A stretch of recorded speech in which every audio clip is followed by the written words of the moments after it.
اسے اپنے سامان کی پیکنگ کرنا تھی۔ اپنی نگرانی میں ملازمہ سے وہ کام مکمل کروایا۔ شام کا کھانا کھانے کے بعد کچھ دیر تک مسز شیرازی کے پاس بیٹھی رہی، پھر ریان کو ساتھ لیے کمرے میں آ گئے۔ گزشتہ کئی دنوں کا معمول تھا کہ وہ اب اسے کمرے میں لانے ہی لگی تھی اور اپنے پاس بھی سلانے لگی تھی۔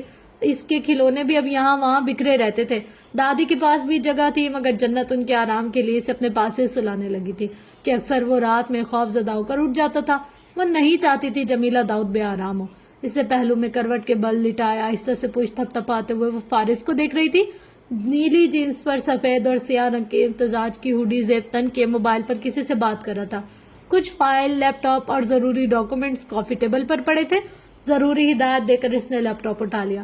ریان کی آنکھیں مکمل بند ہو چکی تھی، وہ نیند میں بہت پرسکون ہو چکا تھا۔ اس کی طرف سے کچھ تسلی کی، لحاف درست کر کے فیڈر ایک طرف رکھا اور اٹھ کر اس کے پاس آ بیٹھی۔ پیشانی پر بکھرے بالوں کو ایک دوسرے ہاتھ سے کچھ اور اوپر کرتا بغور کچھ پڑھ رہا تھا۔ جنت کی نگاہ اس کے فریم لیس گلاسز کی زد میں آتے عدسوں پر ٹھہر گئی۔ کیا میں تم سے ایک سوال پوچھ سکتی ہوں؟ ہاں، مصروفیت بھرے لہجے میں جواب آیا۔ وہ اجلت میں تھا۔ کوئٹہ روانگی سے پہلے وہ بہت سے کام سر انجام دے لینا چاہتا تھا۔ وہ صوفے پر سر رکھے کچھ دیر تک دیکھتی رہی، جانے کیا سوچ کر لبوں پر مسکراہٹ آ گئی، جیسے لب بھینچ کر دباتے کی کوشش کی گئی ہو اور کشن گود میں رکھ دیا۔ میں پوچھنا چاہ رہی تھی کہ ذرا سا ڈرامائی موقف دیا کہ اس نے مگ سے گھونٹ بھر کر واپس رکھ دیا۔ ٹائپنگ ہنز ہو جا رہی تھی۔ تمہیں مجھ سے پیار کب ہوا تھا؟ کی پیڈ پر متحرک انگلیوں کی حرکت تھم گئی۔ گردن موڑ کر شہزادے نے اسے دیکھا کچھ تعجب سے۔ وہ صوفے کی پشت پر سر رکھے بہت مطمئن بیٹھی تھی۔ آنکھوں میں نرمی تھی، چمک اور محبت بھی۔ لیپ ٹاپ سے ہاتھ کھینچا، وہ سیدھا ہو بیٹھا۔ نگاہیں ہنزو اس کے چہرے پر ٹھہری رہی۔ محبت؟ سوالیہ آبرو اٹھاتے وہ سنجیدہ ہوا۔ اس کے تاثرات سے جنت کمال نے ہیز اٹھایا۔ کب تمہاری نفرت ختم ہوئی؟ کب محبت شروع ہوئی؟ کب تم نے ارادہ بدلا؟ فارس نے کچھ کہنے کے لیے منہ کھولا تو اس نے ہاتھ اٹھا کر اسے روکا۔ اب یہ مت کہنا مجھے تم سے محبت نہیں، یا میں نے کب کہا کہ مجھے تم سے محبت ہے؟ آواز بھاری کر کے فارس کی نقل اتاری۔ کہہ بھی سکتا ہوں، اس نے مسکراہٹ دبا لی۔ پتا نہیں وہ اس کی نقل اتارتے ہوئے اتنی کیوٹ کیوں لگتی تھی۔ آپ کو اپنے آپ کو جھٹلاؤ گے؟ جتا کر پوچھا تو وہ مسکرا کر رہ گیا۔ اب بتاؤ بھی، وہ مصر تھی۔ ایک لمحے کا توقف کر کے فارس نے رخ بدل کر سامنے دیکھا، یوں جیسے کچھ سوچا ہو، پھر تاثرات ایسے جیسے کچھ یاد نہ ہو۔ پتہ نہیں، یاد نہیں۔ کندھے اچکا دیے۔ اس کے لاپرواہ سے رویے پر جنت کمال کو غصہ آتے آتے ختم ہو گیا۔ چہرے پر مسرت کے رنگ پھوٹ پڑے۔ موصوف نے پہلی بار تردید نہیں کی تھی۔ ثابت ہوا محبت تو اسے ہے۔ لب بھینچ کر اپنے جذبات پر قابو پاتے ہوئے ذرا سنجیدہ ہوئی۔ ایسا بھی ممکن ہے کہ تمہیں کچھ پتا نہ ہو یا تمہیں کچھ یاد نہ ہو۔ گردن سیدھی کے ایک اور طرف سے کریدا۔ وہ صوفے کی پشت پر بازو پھیلایا، مبنسا مسکرایا۔ بالکل، جیسے کہ میں تمہیں جانتی ہی نہیں ہوں۔ تو بتاؤ کتنا جان گئی ہو؟ مخصوص چیلنج کرتی مسکراہٹ دل کے تار چھیڑ گئی۔ پورے 100%۔ وہ پورا اعتماد تھی۔ پھر تو تمہیں پتا ہونا چاہیے کہ میں نے کب اور کیوں ارادہ بدلا۔ سوال کر کے پھنسا دیا۔ جنت کے لب بھینچ گئے، آنکھوں میں خفگی ابھر آئی۔ ہر بار وہ اسے باتوں میں لگا کر اس نہج پر لے آتا تھا جہاں وہ سوال کر کے جواب دینے والی بن جاتی تھی۔ کبھی یہ اپنے منہ سے کچھ کہے گا بھی یا نہیں؟ پدمزا ہو کر سر جھٹکا۔ اب اتنے اچھے موڈ کو غارت کرنا کوئی اچھی بات نہ تھی۔ اتنی مشکل سے تو صلح ہوئی تھی، سوچ میں پڑ گئی ثابت کرنا بھی ضروری ہے کہ 100% جان گئی ہے۔ وہ کشن گود میں رکھے اس کے چہرے کے اتار چڑھاؤ سے محظوظ ہوتا انتہائی سنجیدگی سے اسے دیکھتا رہا۔ لاہور سے واپسی کے بعد؟ لیکن تب تو ہماری کوئی بات ہی نہیں ہوئی تھی۔ سر اٹھا کر فارس کو دیکھا۔ اس کے تاثرات نے پھر سے کنفیوز کر دیا۔ گہری سوچ میں ڈوب کر یہاں وہاں دیکھا اور پھر کسی خیال کے تحت ایک دم سے اس کی آنکھیں پھیل گئی۔ منہ کھلا، گردن موڑ کر فارس کو دیکھا۔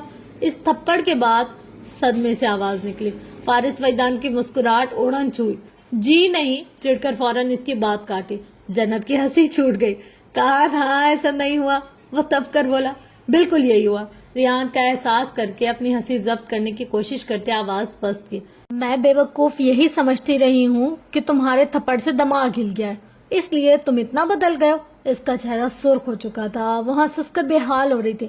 فارس کا پارا چڑھ گیا، جبڑے بھینچ کر اس نے کشن اٹھا۔ تو ناظرین، فارس وجدان شیرازی کی محبت کی شروعات ایک تھپڑ سے ہوئی تھی۔ اینکر پرسن بن کر خبر پڑتی، کشن منہ پر رکھ کر ہنسی، پھر بھی نہ تھمی۔ کیا مسئلہ ہے تمہارا؟ مسئلہ میرے ساتھ ہے؟ جنت کو گدگدی سی ہو رہی تھی۔ میں تو ایک پہیلی بوجھنے کی کوشش کر رہی ہوں۔ کمال کا اطمینان تھا۔ جیسا تمہارا دماغ ہے کچھ مت بوجھو۔ وہ تپا ہوا تھا۔